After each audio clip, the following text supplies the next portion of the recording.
Later that day in Hooper's store, Leslie is making a Ghost of Christmas Past costume and is trying to get someone else on Sesame Street to be in the costume to scare Oscar. None of them want anything to do with it, and quite frankly, I don't blame them. I don't want anything to do with Leslie Uggams either. But by sheer luck, who comes in but 70s recording superstar Anne Murray? You haven't sung one to me, and I love the way you sing. Of course, I could just go home and play my phonograph. Oh no! Oh no! Big Bird, just go back to your nest and play your phonograph, please! I cried a tear, you wiped it dry. These goddamn songs are horrible! Especially this one! It's not even like this song has anything to do with Christmas! It doesn't! It's completely out of place in this special! Anything could be better than this and be more relevant to the holiday! You haven't sung one to me, and I love the way you sing. Of course, I could just go home and play my phonograph. Huh? Hint, hint. No, Big Bird, I'm not gonna sing! Oh, well. Ladies and gentlemen, Mr. Conway Twitty.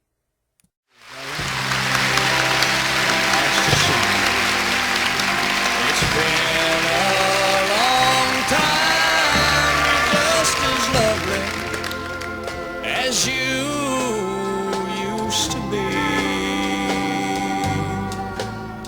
How's your new love? Are you happy?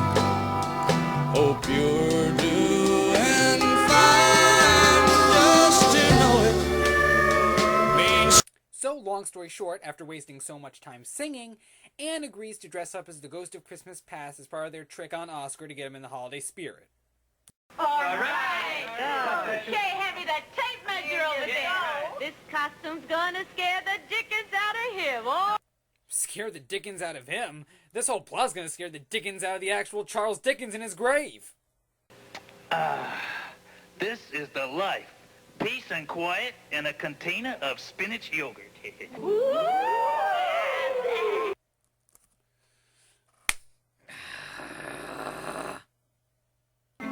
Maybe this yogurt's a little stale.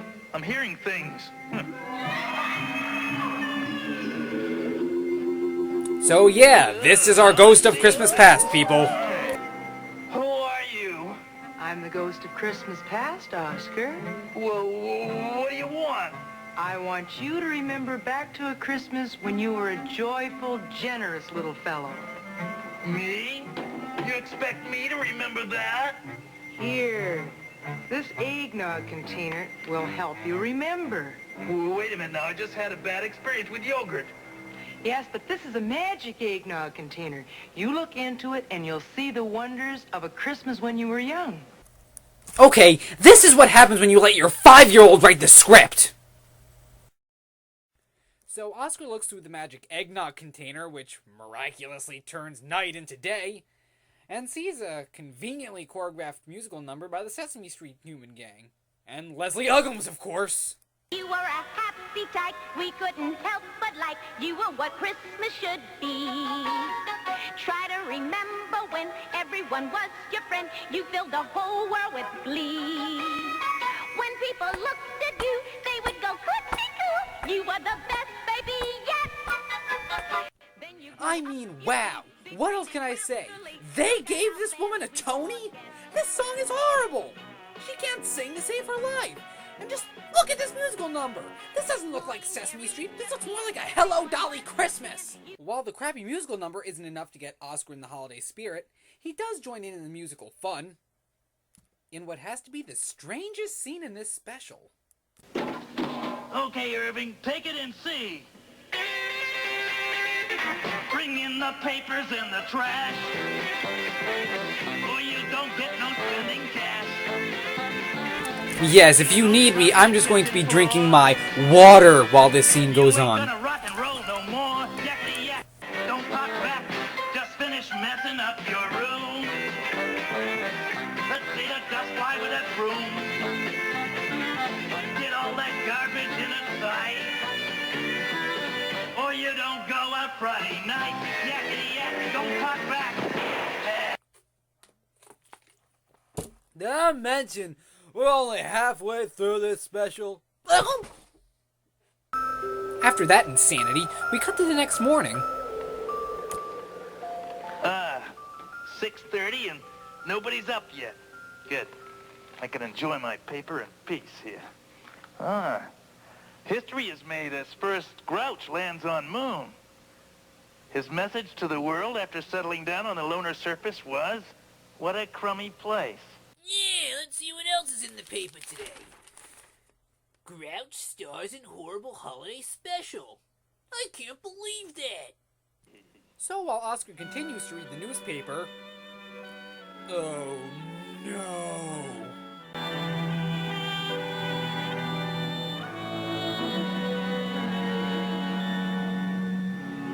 Look at that face. Just look at it. Look at that fabulous face of yours. I knew first look. My God, what is with Leslie Uggams in this special and her seeming huge crush on Oscar? Is this supposed to be the writer's attempt at following the trope, all girls want bad boys? Because it doesn't necessarily work like this. Look, I love Oscar the Grouch. He's not only one of my favorite Sesame Street Muppets, but he's one of my favorite Muppets, period. But there's no way around it. The guy's an asshole. He's a complete asshole. The point of All Girls Want Bad Boys is that even though the girl knows the guy is a bad boy, she still sees good qualities in him, and they're not assholes. I mean, you want an example? Look at Lady and the Tramp. I mean, sure, the tramp was a womanizing stray dog, but Lady still saw the good in him, and that's why they fell in love, because he wasn't an asshole. Yet Oscar has been spending the whole special just doing nothing but insulting Leslie, and she sees that as absolutely incredible and seems so eager to please him. What the hell? Thankfully, the special is almost over. We have 2 ghosts left, and then I never have to think about this stupid special again. Okay, so up next is Imogene Coco. I don't know who she is either, but she's the ghost of Christmas Present in this special, and she takes Oscar to the other side of Sesame Street to show him Christmas Present, which is done, of course, through another musical number. Thankfully, this musical number isn't as Leslie Uggams heavy as the other songs have been, but it's still pretty lame for this reason. Christmas is more than the big presents under the tree. It's the nice little presents you find stuffed way down the toe of your Christmas stocking. Yes, this song goes on forever just to show people saying what Christmas is to them.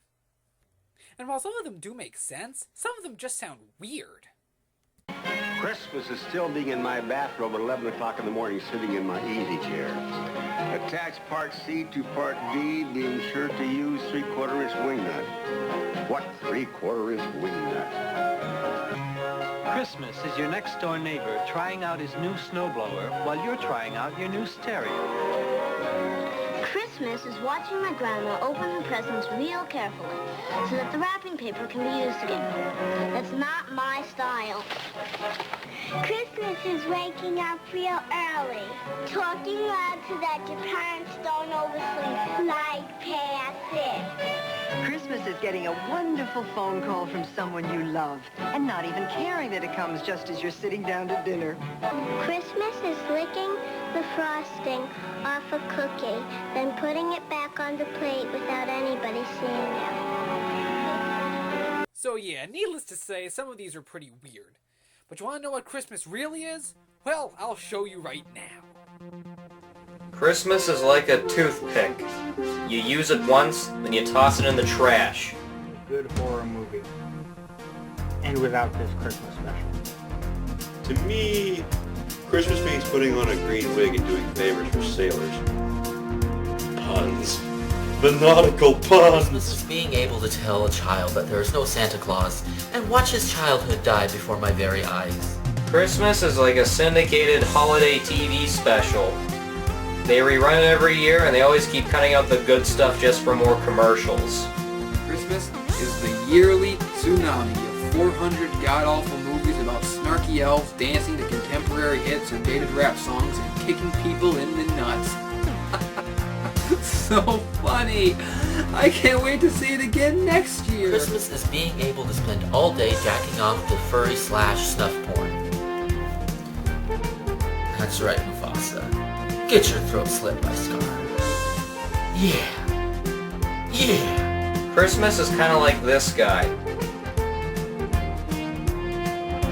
He needs to stop tinkering around with the holiday. Christmas is somebody saying, hey, let's watch The Nightmare Before Christmas, and then someone else chimes in, well, that's really more of a Halloween movie, and they go, no way, Christmas is in the title, and they go back and forth until somehow everyone just ends up disappointed in watching The Corpse Bride for the 4th year in a row. Downing an entire bottle of Jack Daniels, then waking up the next morning and wondering why there are 50 women and 5 sheep scattered around your apartment covered in blood. Christmas is that special sinking feeling in your gut when you look out the window in the morning and see the hellish white wasteland stretched before you, blanketed in 3 feet of alabaster death.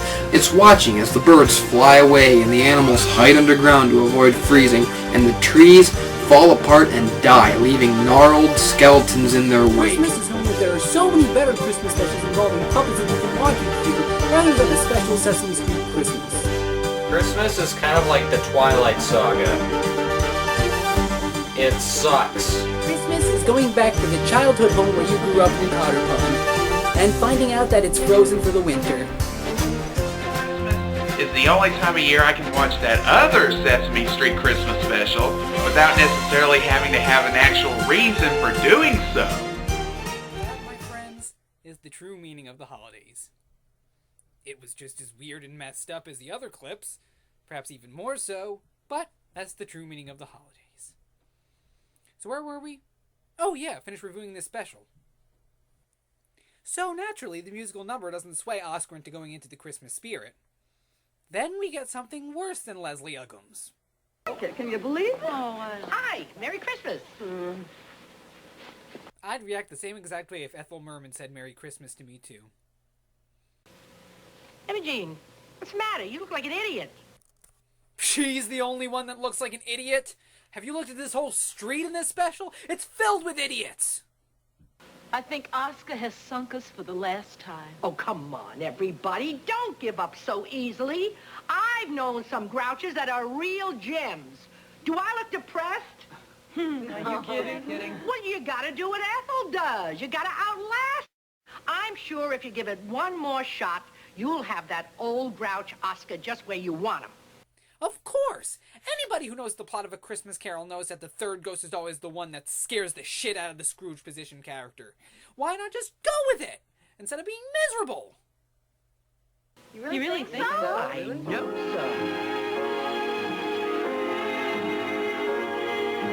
so. The sun'll come out tomorrow. Bet your bottom dollar that tomorrow there'll be sun. Seriously?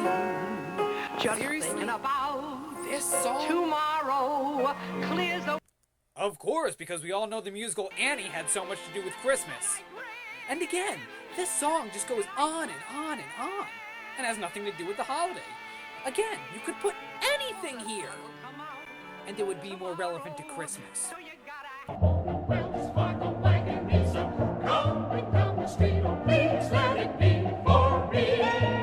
So, after that sequence, we actually have a celebrity guest star who you will recognize and does deserve to be in this special.